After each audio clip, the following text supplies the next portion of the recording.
Hello dear student, welcome to Siri Hasteswar English Medium online class. So now today we start unit 3 sport. So हमने unit first activity first second and third almost complete कर लिया था. So now we start activity 4 explanation. Okay, तो have you hear और read something about disability sport. आप लोगों ने सुने होंगे और पढ़े भी होंगे. Disability sports, read details of such sport. इन स्पोर्ट्सों के बारे में हम यहाँ पर डिटेल में पढ़ेंगे. डिसेबिलिटी स्पोर्ट वो होते हैं जिसमें कि जो मानसिक तौर से या शारीरिक तौर से जो विकलांग व्यक्ति होते हैं उनके लिए जो गेम्स होते हैं, स्पोर्ट होते हैं, उनको हम बोलते हैं डिसेबिलिटी स्पोर्ट्स या गेम. तो उनके बारे में हम पढ़ेंगे. जो कि बोल नहीं सकता, चल नहीं सकता, खेल नहीं सकता, मानसिक रूप से बीमार हो, उन लोगों के लिए. ओके, सो वाइल स्पोर्ट है valuable in every one life. जबकि जो स्पोर्ट होता है वो हर किसी की जीवन में बहुत ज़्यादा इम्पोर्टेंट होती है उसकी. Okay, it is even more important in the life of a person with a disability. इतने ही जरूर जिस तरह से वो सामान्य व्यक्तियों के जीवन में ज़रूरी होते हैं उसी तरीके से गेम्स जो होते हैं, स्पोर्ट्स जो होते हैं, वो असामान्य व्यक्तियों के या मानसिक रूप से, शारीरिक रूप से जो कमज़ोर व्यक्ति होते हैं उनके लिए भी उतने ही ज़रूरी होते हैं. This is because of the rehabilitative influence sport can be have not only on the physically body but also rehabilitating people with a disability in the society. तो इस तरीके के जो स्पोर्ट होते हैं वो ना केवल शारीरिक रूप से जो कमज़ोर व्यक्ति होते हैं उनके लिए होते हैं, बल्कि सामाजिक रूप से या मानसिक रूप से जो व्यक्ति होते हैं उनके लिए भी ज़रूरी रहते हैं, उनके लिए भी बनाए गए हैं. फोर्थ मोर, स्पोर्ट टीच इंडिपेंडेंस. यहाँ अब आजकल जो स्पोर्ट है वो स्वतंत्रता दिखाता है, स्वतंत्रता समझाता है कि सभी के लिए सभी समान रहते हैं गेम खेलने के लिए. इस तरह स्वतंत्रता बताता है. Nowadays, people with a disability, particularly in high performance as well as in competitive and recreation sport.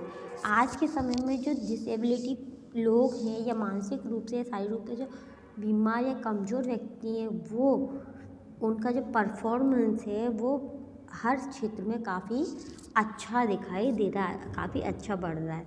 The number of people with disability involve in sport and physically recreation is standing increase around the world of the organization sport for the athlete and disability divided into 3 main disability groups. ठीक है, तो disability जो अयोग्य व्यक्ति होते हैं, मानसिक रूप से, शारीरिक रूप से जो अयोग्य व्यक्ति होते हैं उनके लिए जो वर्ल्ड हेल्थ ऑर्गेनाइजेशन जो है स्पोर्ट का या एथलीट का, उन्होंने इन लोगों के लिए अलग प्रकार के डिसेबिलिटी व्यक्तियों के लिए अलग प्रकार से कुछ ग्रुप बनाए हुए हैं जिसमें sport for draft, sport for person with physically disability and sport for person with intellectual ability. गूंगे बहरे लोगों के लिए स्पोर्ट अलग बने हुए हैं. जो शारीरिक रूप से विकलांग होते हैं इन लोगों के लिए अलग से बने हुए हैं. और जो मानसिक रूप से बीमार व्यक्ति होते हैं उनके लिए अलग अलग गेम्स, वर्ल्ड हेल्थ ऑर्गेनाइजेशन ने इन लोगों के लिए अलग अलग ग्रुप गेम्स के डिवाइड किए हुए हैं. Okay, from the later 1980 the organisation begin to include athletics with disability in sporting event. In 1980 में जो एथलेटिक ऑर्गेनाइजेशन संस्था एथलीट उसने डिसेबिलिटी स्पोर्ट्स को भी ओलंपिक गेमों में या कॉमनवेल्थ गेमों में उनको जगह दिया, स्थान दिया है. However many sport are practice by person with the disability outside the formal sport movement. यहाँ तक कि जो डिसेबिलिटी पर्सन जो होते हैं उनको बाहर भी बहुत सारी प्रैक्टिस सिखाई जाती है, प्रैक्टिस कराई जाती है गेमों की. अलग अलग प्रकार के गेमों को उनके लिए प्रैक्टिस की जाती है, कराई जाती है. ठीक है. एग्जाम्पल के तौर पर व्हील चेयर बास्केटबॉल होती है, व्हील चेयर डांसिंग होती है, weight lifting, swimming and many other sport activity you can join if you are mentally and physically disable. इस तरह की अलग अलग गेम्स होती हैं जिनमें अगर आप कोई भी व्यक्ति मानसिक रूप से या शारीरिक रूप से कमज़ोर है, अयोग्य है, तो वो इन सभी गेमों में भाग ले सकता है, पार्ट्स ले सकता है। ओके बच्चों, तो इस चैप्टर में हमने क्या पढ़ा, डिसेबिलिटी के बारे में पढ़ा। जो व्यक्ति मानसिक रूप से या शारीरिक रूप से कमज़ोर होते हैं, वीक होते हैं, उनके लिए भी गेम जो स्पोर्ट है वो उतने ही महत्वपूर्ण है जितने कि एक स्वस्थ और परफेक्ट व्यक्ति के लिए होते हैं। और इन सभी चीज़ों के लिए वर्ल्ड हेल्थ ऑर्गेनाइजेशन ले लो, अलग अलग की संस्थाओं ने अलग अलग तरीके के गेम्स निर्धारित किए हैं। ओलंपिक में, एथलेटिक्स में, इन सभी चीज़ों जगह पर डिसेबिलिटी पर्सन के लिए भी अलग अलग प्रकार के गेम्स निर्धारित किए गए हैं। उनको क्या है कि ऐड किया गया है ओलंपिक गेम्स में, ठीक है। और इसको जो डिसेबिलिटी पर्सन होते हैं उनके गेम्स को 3 पार्ट्स में डिवाइड किया गया है।